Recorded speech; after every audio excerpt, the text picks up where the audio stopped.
Hey guys, just doing an updated video on the TYM tractor and the deck removal. So the deck was divided into two pieces, and each piece was actually picked up by that tractor.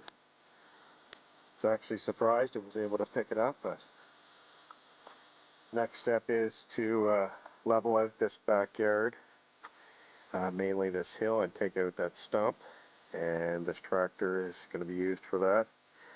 The owner of the tractor is going to be hired to do a little bit of work, and luckily it has a nice backhoe attachment on it. Has some nice teeth on it, so that will be able to dig into that ground really well. And just a daylight video of the tractor. I know it was a little bit dark when I did it.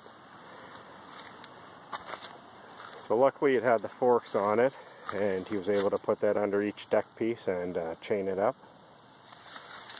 And again, I was actually quite surprised that this little tractor was able to balance it, and it was